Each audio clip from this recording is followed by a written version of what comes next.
உங்களுக்கு நன்மை செய்யறதுக்கு முதலாளா இருக்கிறவங்க நாங்க. உங்களுக்கு துன்பம்னா ஓடோடி வந்து துணை நிற்கக்கூடிய துயர்நிலைக்கூடிய முதல் ஆளும் நாங்க தான். 2009 வெள்ளம் ஏற்பட்டப்போ துணை முதலமைச்சராக இருந்த நான் போர்க்கால அடிப்படையில மீட்பு பணியில மற்றும் நிவாரண பணிகளை முடுக்கிவிட நானே நேரடியாக வந்தேன். 2019 நிலச்சரிவு ஏற்பட்டப்போ 2 நாட்கள் இங்கேயே பாதிக்கப்பட்ட மக்களுக்கு துணையாக இருந்தேன். நிலச்சரிவு ஏற்பட்ட இடங்கள் எல்லாம் பார்த்து வீடுகளை இழந்தவங்களை சந்திச்சு உதவிகளை செஞ்சோம், ஆறுதலை சொன்னோம்.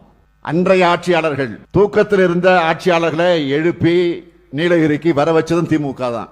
நாம கேள்வி எழுப்பின பிறகுதான் சில மணி நேரங்களாவது ஹெலிகாப்டர்ல வந்து பார்வையிட்டு போனார் அன்றைய முதலமைச்சர். இதுதான் மக்களோடு இருக்கக்கூடிய திமுகவுக்கு, மக்களை ஏமாற்ற நினைக்கும் மற்றவங்களுக்கு இருக்கக்கூடிய வேறுபாடு.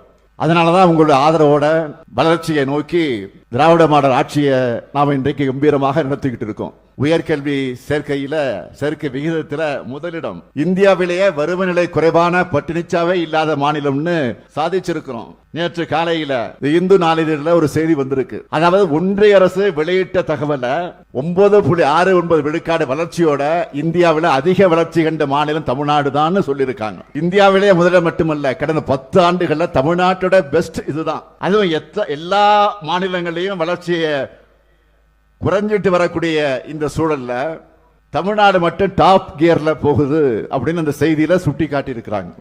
இந்த தனித்துவமும் தலைமைத்துவமும் தான் நம்ம திராவிட மாடல்.